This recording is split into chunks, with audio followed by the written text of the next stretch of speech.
నమస్తే, నేను మీ కుప్ప పద్మిని. ఇన్నాళ్ళు మీ సపోర్ట్ ని నాకు అందిస్తూ, మీ ప్రేమని నాకు అందిస్తున్న ప్రతి ఒక్కరికి కృతజ్ఞతలు. ఇప్పుడు చూడబోతున్న ఈ వీడియో కూడా ఖచ్చితంగా మీకు ఉపయోగపడుతుంది.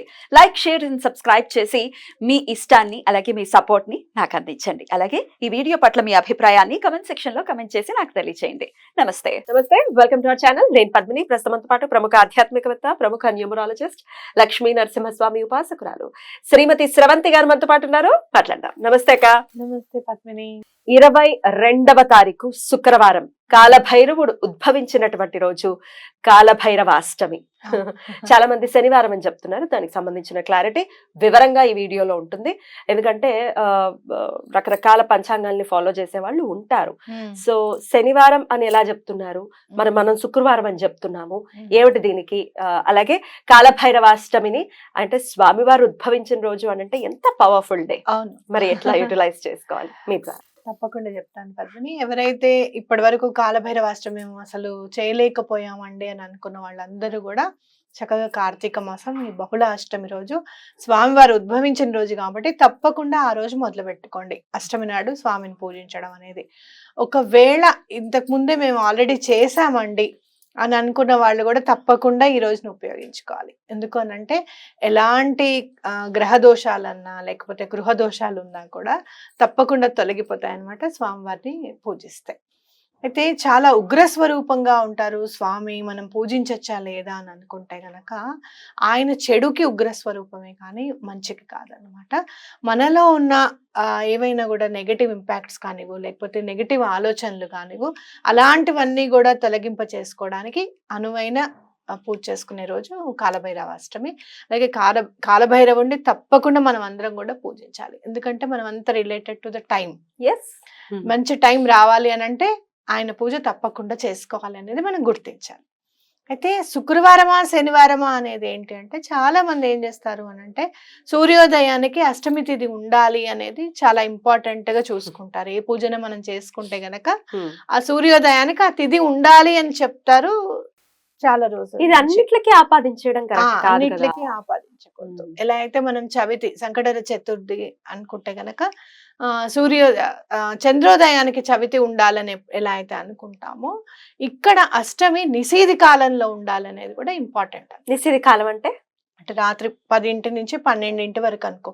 12కి కంపల్సరీగా అష్టమి తిథి ఉండాలి. మీరు చూసుకుంటే లింగోద్భవ కాలం కూడా అర్ధరాత్రి 12కి. ఓకే, కాబట్టి ఆ రాత్రి పూట అష్టమి తిథి ఉండాలి ఖచ్చితంగా అని మనం చెప్పుకోవచ్చు. శనివారం లేదు, శనివారం వెళ్ళిపోతుంది, 8ంటికి సుమారుగా వెళ్ళిపోతుంది. శనివారం కాదు, కాలాష్టమి శనివారం కాదు, శుక్రవారమే చేసుకోవాలి. రైట్, శుక్రవారమే. క్లారిటీ వచ్చింది కదా. అలాగే మనం చెప్పేటటువంటి పంచాంగం, దీని గురించి ఖచ్చితంగా క్లారిటీ ఇవ్వాలి. పంచాంగం అనేది చాలా అథెంటిక్ గా మనం చెప్తూ ఉంటాము. మనకి విశ్వనాథ్ ప్రసాద్ గారు ఇచ్చేటటువంటి పంచాంగం దృక్ సిద్ధాంతాన్ని అనుసరించి కూడా చెప్తూ ఉంటాం. సో చాలా మంది ఒకళ్ళైతే కమెంట్ చేస్తూ ఉంటారు, మీకు అసలు హాఫ్ నాలెడ్జ్ అది ఇది అని. మొన్న కూడా మీరు చూసే ఉంటారు సంకష్టహార చతుర్థికి. దీని గురించి ఒకసారి మాట్లాడండి అక్క. ఇప్పుడు ఎవ్వరు కూడా వాళ్ళ నాలెడ్జ్ ప్రకారంగా చెప్పడానికే ప్రయత్నం చేస్తూ ఉంటారు.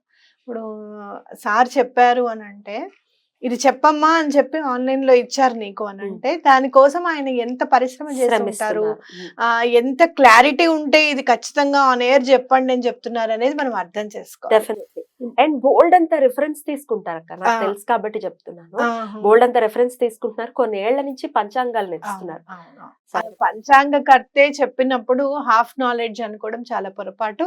మీరు ఎప్పుడైనా ఎవరి గురించి మాట్లాడేటప్పుడు ఆ ఇన్ఫర్మేషన్ ఎవరిస్తున్నారు అనేది చూసుకొని అది కరెక్ట్, ఆయన ఎవరు అనేది ఒక్కసారి మీరు క్లిక్ కొట్టారు అనుకోండి, గూగుల్లో టైప్ చేస్తే ఆయన ఎవరు అనేది మీకు అర్థమవుతుంది కదా. తెలియని వ్యక్తి గురించి హాఫ్ నాలెడ్జ్ తో మీరు చెప్తున్నారు అని చెప్పడం చాలా పొరపాటు. అంటే ఏంటంటే ఈ సమాచారాన్ని మనకు అందించిన వారు విశ్వనాథ్ ప్రసాద్ గారు అనే దాకా వీళ్ళు వినడం లేదనమాట.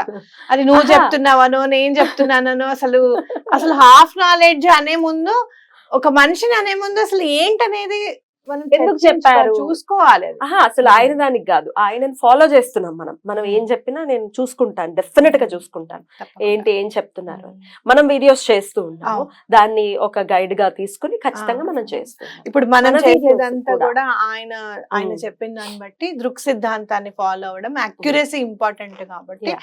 పూర్వ పంచాంగాన్ని ఫాలో అవ్వడం లేదు, అక్యురసీ కోసం మనం ఫాలో అవుతున్నామని చెప్తున్నారు. అలాగే రీజన్ కూడా చెప్తున్నారు కాబట్టి అది కరెక్ట్ ఇన్ఫర్మేషన్ గా మనం పరిగణించుకోవాలి. అలాగే మనం కూడా ఎప్పుడైనా సరే అష్టమి నాడు నిశీధి కాలంలో అష్టం ఉండాలి అని అంటే లింగోద్భవ కాలం కాబట్టి సూర్యుడికి సంబంధించిన కాలభైరవుడు ఆయన నుంచే ఉద్భవించాడు కాబట్టి ఆయన కన్ను నుంచి ఉద్భవించాడు కాబట్టి ఆ టైంలో ఉండాలి అని అనుకోవడం చాలా మంచిది. అలాగే శుక్రవారం నాడు అష్టమి రావడం అష్టమి పూజ చేసుకోవడం అనేది అమ్మవారి అనుగ్రహంగా మనం భావించాలి. రైట్, అయితే ఖచ్చితంగా దీని గురించి చెప్పుకుందాము. సో ఒక్కసారి క్లారిటీ ఏంటంటే, లాస్ట్ అండ్ ఫైనల్ క్లారిటీ, ఈ మన ఛానల్లో రెడ్ టీవీ భక్తిలో వచ్చేటటువంటి, అంటే ఈ ప్రత్యేకమైనటువంటి రోజులకు వచ్చేటటువంటి ఏ రోజులైనా దృక్ సిద్ధాంతాన్ని అనుసరించి మనం అందివ్వడం జరుగుతుంది. పూర్వ పద్ధతి పంచాంగాన్ని మన ఛానల్లో రాదు. ఓకే, క్లారిటీ వచ్చేసింది కదా. రైట్ అక్క, చెప్పండి. శుక్రవారం అష్టమి, శుక్రవారం పౌర్ణమి అయింది, ఇప్పుడు మళ్ళీ శుక్రవారం అష్టమి.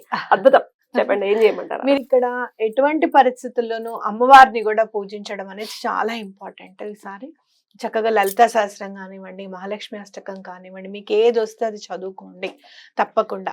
అయితే ఈసారి మీరు ఏం చేస్తారు అని అంటే, గుమ్మడికాయలు 2 కొనుక్కోవాలి. ఒకటేమో కూర గుమ్మడికాయ, ఒకటేమో బూడిద గుమ్మడికాయ. బూడిద గుమ్మడికాయ నవధాన్యాలు వేసి, చాలా మంది ఏం చేస్తున్నారంటే యూజ్ అండ్ త్రో ప్లేట్స్ లో నవధాన్యాలు వేసి పెడుతున్నారు, అట్లా వద్దు. ఈసారి తప్పకుండా రాగి పళ్ళాలు లేకపోతే బ్రాస్ పళ్ళాలు కూడా చాలా పల్చగా తక్కువ దాంట్లో దొరుకుతున్నాయి, తప్పకుండా తీసుకొచ్చుకొని అవి చక్కగా నవధాన్యాలు దాంట్లో వేసేసి బూడిద గుమ్మడికాయ సగానికి మగవాళ్ళు మాత్రమే కట్ చేయాలి, ఆడవాళ్ళు అస్సలు ముట్టుకోకూడదు. కూర గుమ్మడికాయ అయినా సరే బూడిద గుమ్మడికాయ అయినా సరే ముట్టుకోవద్దంటే పసుపు రాయొద్దని కాదు, కట్ చేయక ముందు కట్ చేద్దామని చెప్పి ముందుకు వెళ్ళకూడదు అనమాట. కట్ చేయొద్దు అసలు. మగవాళ్ళతో ఘాటు పెట్టించి, మా వాళ్ళు కొయ్యరండి, టైం ఉండదండి, వెళ్ళిపోతారండి అంటే కనీసం ఇంత ఘాటన్నా పెట్టించండి. లేకపోతే ఒక 5 నిమిషాలు టైం తీసుకొని వాళ్ళని చక్కగా కోసి పెట్టమని. ఘాటు పెట్టడం అంటే తెలియని వాళ్ళ కోసం. ఘాట్ అంటే చిన్న ఇట్లా నైఫ్ తో ఇట్లా గుచ్చోవడం. సరేనా? అయితే ఇప్పుడు మీరు ఏం చేస్తారు అని అంటే, దాన్ని సగానికి తీసుకొని చక్కగా పసుపు రాసి నువ్వుల నూనెతో దీపం పెట్టాలి. అందులో నువ్వుల నూనె వేసి చక్కగా దీపం పెట్టడం అనేది మనకి తెలుసు. తులసమ్మ వారి దగ్గర పెడతాం, ఇంట్లో పెట్టాము. తులసి చెట్టు దగ్గర బయట పెడతాం. మెయిన్ గుమ్మానికి అటు ఇటు కాకుండా తులసి చెట్టు దగ్గర మనం ఎట్లయితే కొబ్బరి చెప్పు దీపాలు పెట్టుకుంటాం, ఇది కూడా అలానే పెట్టుకుంటాం పద్మిని. చక్కగా అది పెట్టుకున్న తర్వాత మీరు ఏం చేస్తారు అని అంటే, ఏదైతే కూర గుమ్మడికాయ ఉందో అది మీరు కొయ్యొద్దు, అది మీరు తీసుకొని వెళ్ళి ఎక్కడైనా శివుడి గుళ్ళో ఇవ్వండి. ఆ రోజే ఇవ్వాలి, శుక్రవారం నాడే ఇవ్వాలి. చాలా మంచి జరుగుతుంది అనమాట. అంటే అమ్మవారి అనుగ్రహం తప్పకుండా కలుగుతుందని చెప్పుకోవచ్చు. అలాగే అయ్యవారి అనుగ్రహం కూడా తప్పకుండా కలుగుతుంది. అలాగే మీరు కాలభైరవాష్టకం చదువుకుంటే చాలా మంచిది. పురాదినాథ కాలభైరవం భజే. ఆయన కాశీపురాన్నే ఆయన క్షేత్ర పాలకుడు, ఆయన కాశీనే ఆయన పరిపాలిస్తున్నాడు, పాలకుడు, పరిపాలించేది మన ఈశ్వరుడు. అభేదం చూడు ఇద్దరికి మళ్ళీ. ఆయన క్షేత్రాన్ని ఆయన మాత్రమే చూసుకోగలుగుతాడు, రక్షించగలుగుతాడు అన్నమాట. అలా మీరు చూసుకుంటే గనక చాలా మంది కాలభైరవుడికి పూజ చేసుకుంటే చాలా అనర్థాలు జరుగుతాయనో, లేదు అంటే గనక విపరీతమైన దేవత, చాలా ఉగ్ర రూపమనో, ఇలాంటివన్నీ మాట్లాడుకోవడం నేను చాలా సార్లు విన్నాను. ఆయనకట ఆల్కహాల్ నైవేద్యం పెట్టాలట. ఇవన్నీ మీకెందుకు? మధుర పదార్థం ఏది నైవేద్యం పెట్టినా చాలా మంచిది. నిజంగా చెప్పాలి అని అంటే, వెండి గిన్నెలో తేనెని నింపి చక్కగా నిండుగా నింపేసి ఆయనకి నైవేద్యంగా మనం సమర్పించుకుంటే, అది మనం ప్రసాదంగా తీసుకుంటే చాలా మంచిది. మీరు ఆ వెండి గిన్నెలో తేనెను అలానే పెట్టి రోజు కొంచెం కొంచెం కూడా ప్రసాదం తీసుకోవచ్చు అనమాట. ఎంత ఆర్థికంగా ఎంత అభివృద్ధి వస్తుందంటే అంత అభివృద్ధి వస్తుంది. అయితే ఈ తేనెది ఎప్పుడు సాయంత్రం, శుక్రవారం సాయంత్రమే చేయమంటారా? శుక్రవారం సాయంత్రం తప్పకుండా చేసుకోండి. తప్పకుండా పూజ కంపల్సరీగా మీరు సాయంత్రం చేసుకోవాల్సి వస్తుందా, ఇవన్నీ ఏం బాధపడకండి. పొద్దున్న మీరు అన్నం తినకుండా ఉంటే చాలు, ఉపవాసం ఉంటే చాలా మంచిది. అలా ఉండలేని వాళ్ళు అన్నం తినకుండా ఏదైనా టిఫిన్ తినడం అనేది ఇంపార్టెంట్. ఒక న్యూమరాలజిస్ట్ గా చెప్పండి అక్క, మొన్న గురు పుష్యమి యోగం కూడా 21వ తారీఖు వచ్చింది. Hmm. ఆ వెను వెంటనే 22వ తారీఖు Hmm. ఈ కాలభైరవాష్టమి వస్తుంది. 22 Hmm. అనేది ఏంటి సిగ్నిఫికెన్స్ ఒకసారి మీరు చూస్తే గనక కాలభైరవుడు దేనికి సంబంధించిన వాడు అని అంటే కాలానికి సంబంధించిన వాడు. టైంని ఆయన మెయింటైన్ చేస్తాడు బాగా అనుకోవచ్చు. అంటే టైంని కూడా పరిపాలిస్తాడు అని చెప్పుకోవచ్చు. మీరు ఎక్కడ చూసినా కూడా టైం అని అంటే మన టైం బాగాలేదు, మనకి శని టైం నడుస్తుంది, శని పీరియడ్ నడుస్తుంది, ఇవన్నీ కూడా మనం పీరియడ్స్ రూపంలో మాట్లాడుకుంటాం. రాహు పీరియడ్ అండి, రాహు అంతర్దశ అండి, దశలు దిశలు ఇవన్నీ విదశలు అని మాట్లాడుకుంటూ ఉంటాం. సో ఇవన్నీ కూడా ఆయన కంట్రోల్లో ఉంటాయని మనం నమ్మాలి.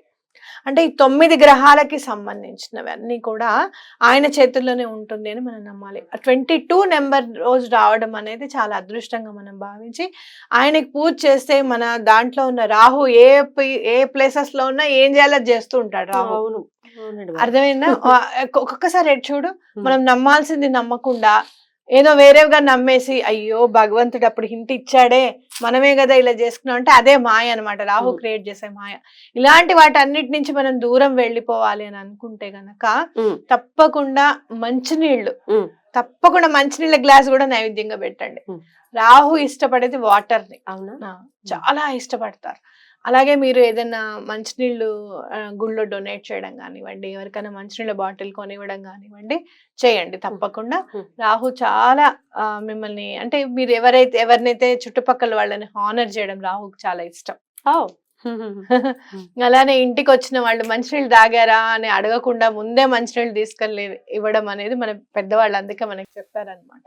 అలాగే ఒకవేళ శని పీరియడ్ నడుస్తుంది, లేదంటే ఏలినాటి శని ఉందండి, మాకు అర్ధాష్టమ శని ఉందండి, మళ్ళీ లేదు అంటే గనక మాకు శనివార దశలో మేము చాలా ఇబ్బందులు పడుతున్నాము అని చెప్తే గనక మీరు ఎవరికైనా సరే చెప్పులు దానం చేయడం అనేది చాలా ఇంపార్టెంట్. ఆ రోజు చేయమంటారా?